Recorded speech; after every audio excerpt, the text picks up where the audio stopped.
Samantala, arestado naman ang isang lalaking wanted sa kasong qualified theft sa ikinasang manhunt operation ng Urdaneta City Police Station sa Pangasinan. Nakatutok dyan si Police Corporal Joanna Marie de los Santos.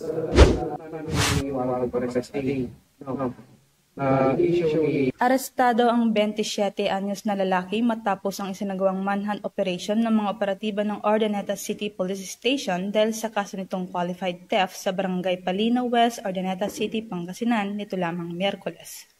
Kinilala ni Police Lieutenant Colonel Perlito R. Tuwayon, officer in charge ng Urdaneta CPS, ang suspect sa pangalang Homerson, isang aircon technician at residente ng nasabing barangay. Nahuli ang suspect bandang alas 6 ng gabi sa bisa ng warrant of arrest at sa pinagsanib pwersa ng La Union Regional Intelligence Division, Pangasinan Provincial Intelligence Unit, Pangasinan 5th District EOD and K9 Unit at Highway Patrol Group. Pagkatapos magnegatibo ang suspect sa pisikal at medikal na eksaminasyon, agad siyang dinala sa istasyon para sa maayos nitong disposisyon kung saan haharapin niya ang kanyang kaso na maitinakdang piyansa na 40,000 pesos.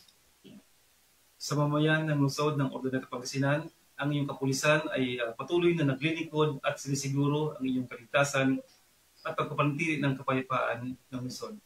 Ang pagkakaisa ng local government unit, komunidad at kapulisan ay magandang hakbang para sa mas mapaigi pa ang mga programa at aktibidad para sa pagpapanatili ng peace and order. Ang aming opisina ay bukas para sa inyong mga sakmuni at maaari nyo kaming contact sa aming mga hotline numbers. Sa tulong ng iba't ibang unit ng PNP, mas paiigtingin pa ng pulisya ang pagpapatupad ng batas at pagpapanatili ng kaayusan sa bansa. Dahil sa bagong Pilipinas, ang gusto ng pulis, ligtas ka. Mula dito sa Ilocos Region, ako ang inyong PNN correspondent, Police Corporal Joanna Marie N. de los Santos, alagad ng batas, tagataguyod ng Balitang Pulis.